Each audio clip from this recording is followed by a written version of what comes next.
Okay, so we're going to start with you, and we would like, are you aware that this video will be used for education and research purposes, and do we have your permission to use it?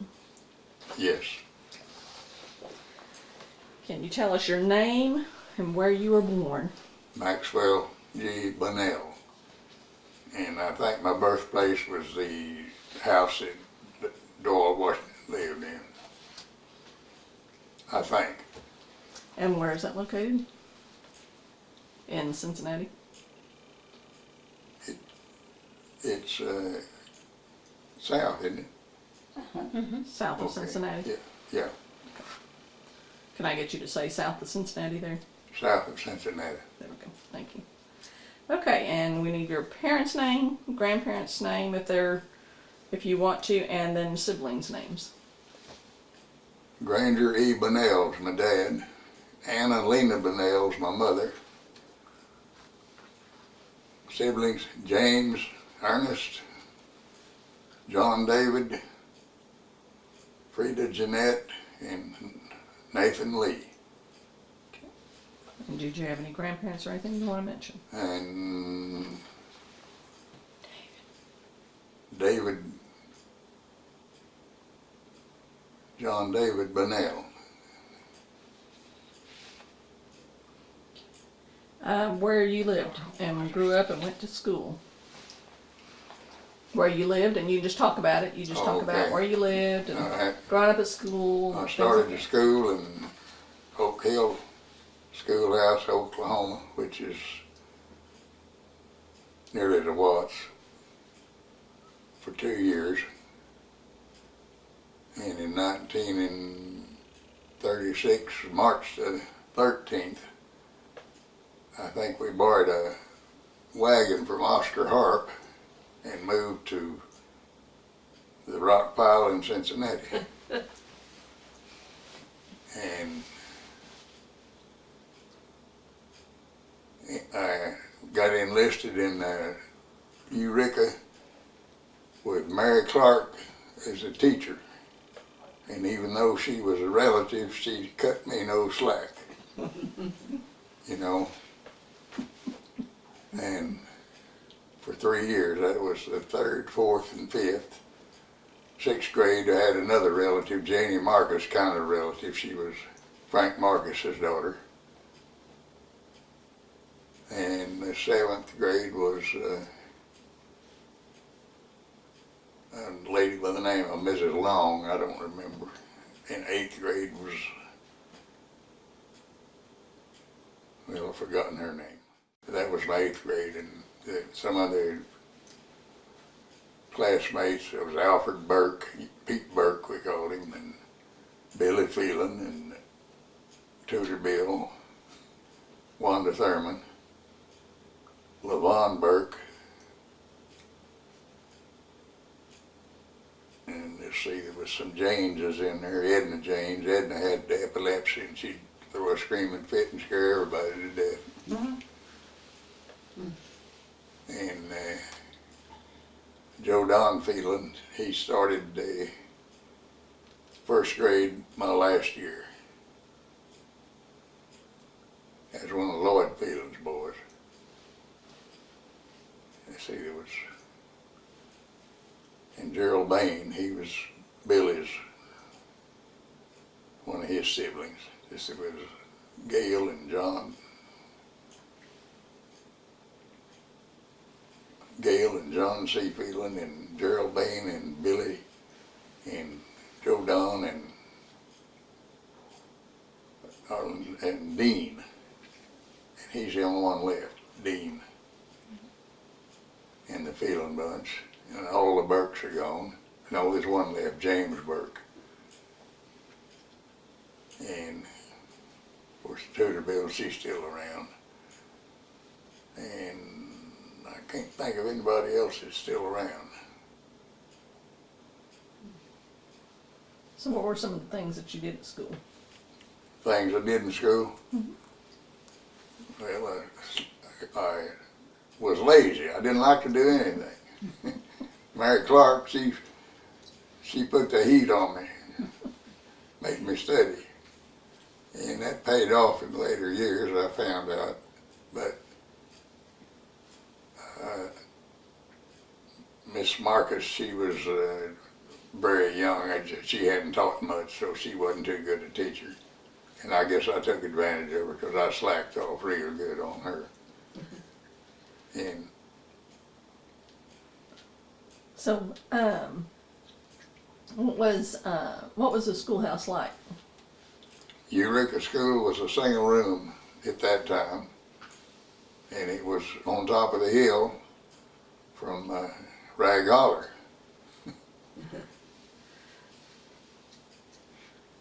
And we'd have to carry water from we'd go down to, Luella owns that place down there now, I guess. They had a spring, and we'd go down to carry water up on a water detail for the drinking water.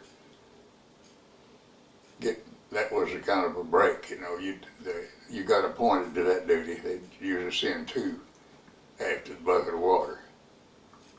And I don't recall how we handled the wood pile, but we did have a wood stove in there. And it wasn't the best of heat, but we didn't freeze to death. That's about all I can say about that. Did you play marbles? Some. The toy making was we used a wagon hook off of that held the hub together. It was a ring about that big, and you got you a stick and put a board across it, and you could push that along. I pushed one of them many a mile. And then they finally found one a little bigger, and it was easier. You could maneuver better over the rocks. Okay. That was one of the things. And then we'd walk on stilts. Went through that stage about yay high. And Can you tell us a little bit about the swimming hole? the swimming hole that we had picked was on Cincinnati Creek, and it was halfway between the Burke house and the Tudorville house. And it was probably 3 or 4 foot deep, had a bank you could jump in the water.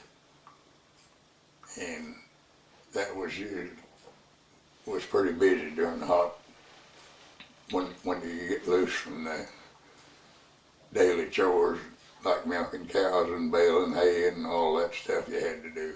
Cut sprouts. I cut persimmon sprouts till I even got to where I hated to look at them. And I found out later that you never could whip a persimmon sprout with a hoe, because they tillered down through the ground, and you'd have one here and you'd have 25 on down the road off of the same root. So that was a losing battle. So tell us a little bit about your way of life back then. Your families, or Well, we wasn't too affluent, and we walked most places we went, and we finally had somebody come up with an automobile. I think one of the older boys did later years. But the mules and the iron wheel wagon was the main mode of transportation if you had to go in and go to grocery shopping at Cincinnati. I think the automobile showed up probably a little sooner than I thought. I don't know. I didn't get to drive it, so I just got to ride. did you ever ride the train? Well, in later years. Later years.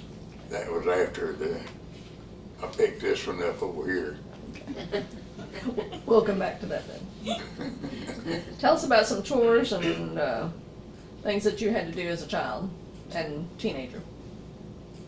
Chores? Chores? Mm-hmm. Well, I milked cows, and I cleaned chicken houses, and I had to pull a crosscut saw. We didn't have chainsaws back in those days. And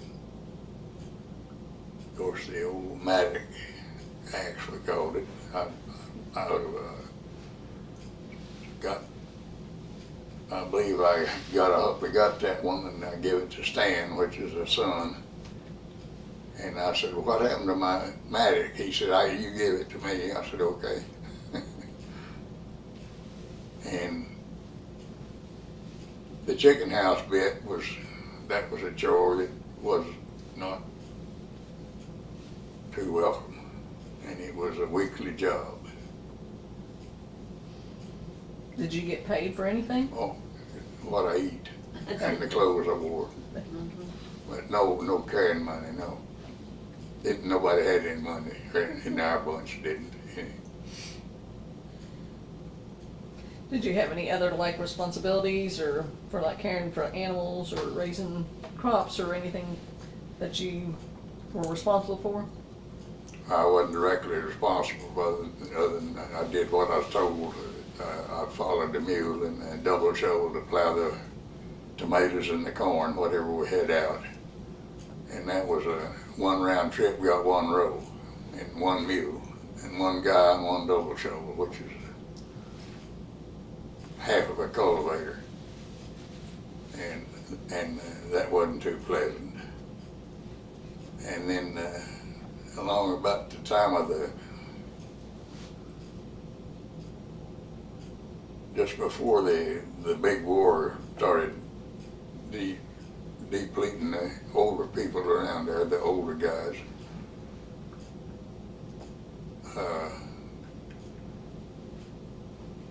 And the older boys and my dad had bought an old tractor from somebody, and they was plowing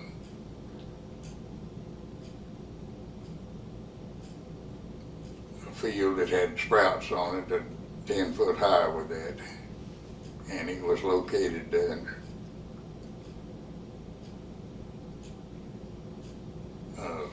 it'd be towards Cincinnati, past Kenny Barry's place.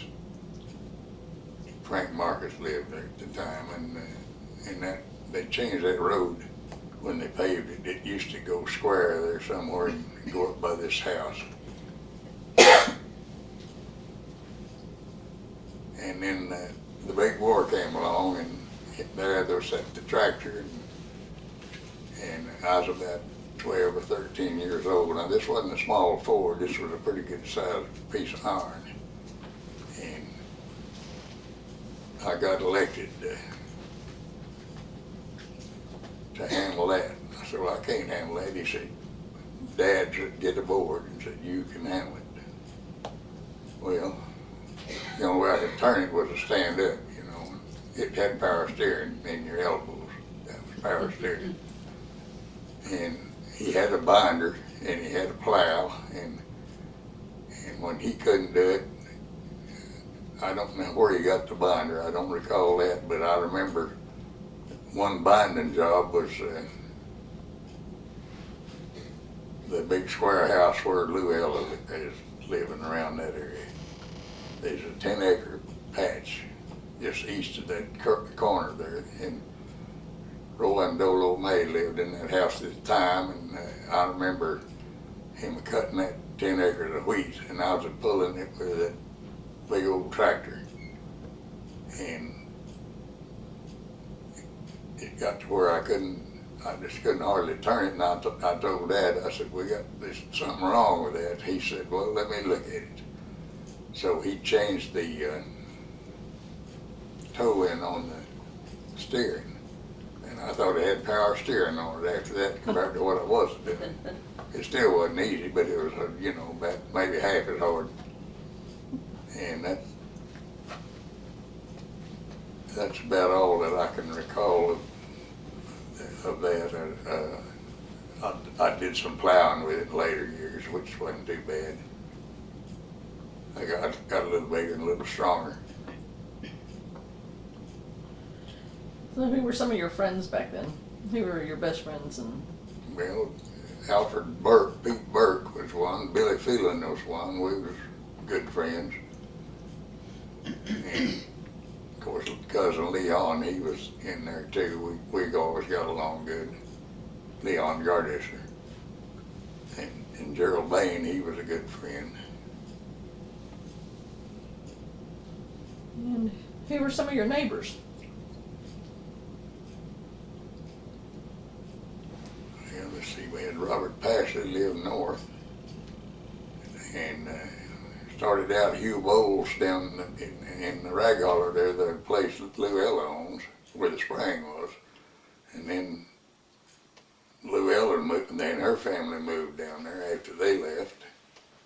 And Dillard Jackson's bunch lived down at further south. And the Burks was east of them, and Roberta and Galbraith, Russell Galbraith and Roberta, they lived in the house next to Dillard Jackson. Did y'all ever have to go and borrow anything from neighbors, or how was the neighbor or community? Well, the neighbors, we didn't have any problem with neighbors. We got along with neighbors. I know in the dry weather, we used to drive their milk cows down through the field there to the little branch that Russell tell us if you needed water, bring them on down. So we would have to drive the cows down there twice a day for water in the hot summertime. We only had half a dozen cows, it wasn't very many. And that kept the milk going. And Russell, him and I used to go down there and play cards. We'd play a game called pitch.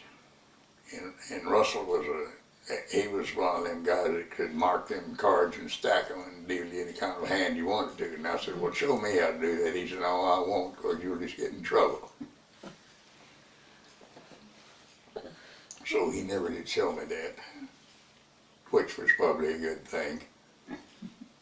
What were some of the other things that you and your friends did like to do? You know, we finally got a bicycle and we'd pedal those, and Pete Burke and I, we used to go possum hunt, he called it. We'd go out after night, and if we got a possum, you skin it, and the hide was worth 25 cents, and it'd take 3 weeks to get one ready to go. That wasn't, I did that more with Pete than anybody else. Y'all used to get in trouble much? No, I didn't get in too much trouble. That's good. What did you buy with your money from the possums? I never did get any. Pete got the quarter because he done all the work. Go ahead. I wanted Just anytime you want to ask questions, just. I was wondering where you, Feel free to jump where in. did you first get money? What was the first job that you ever had that you got some money? Oh, well, I think Robert Pashley hired me to replant his corn patch one time, and he gave me 20 cents for half a day's work, I think it was. And then somebody would seem like Reed Thompson had pitch hay, and he'd pay me a little bit. So did you save your money or did you spend it? Well, I didn't have that much to spend, so I had to save most of it. I remember Grandpa Spears, I helped him corral a cow he was over at our house, and I don't remember why he was there with that cow, but I helped him run that cow down and get it corralled, and he gave me a dime for that. He said, here. He said, what are you going to do with that? I said, well, the Westfield picnic's coming up, and I'll save that and buy me a hamburger. Do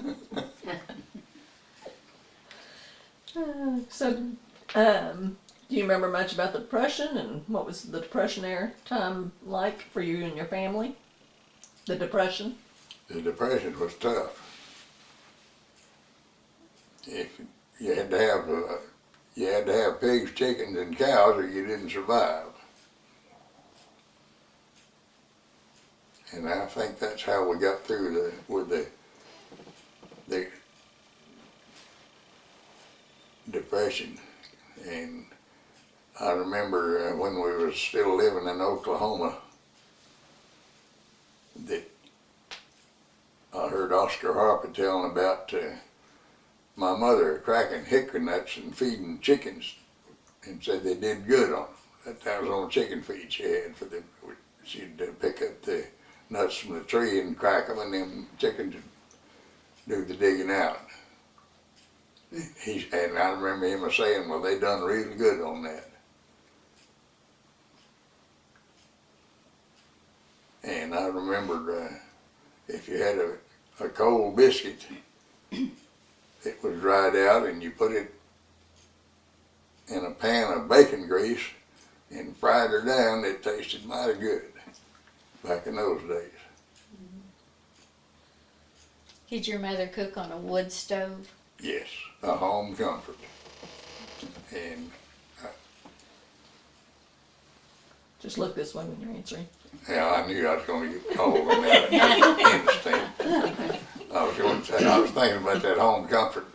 One time, after we moved in the area, I loaded her up and we went to Mendon, Nebraska, where they had a work village, I think they called it, and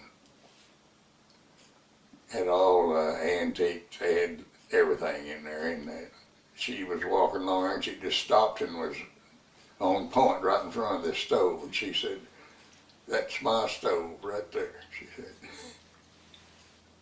It was a home comfort. It had a reservoir and it had an oven gauge on it.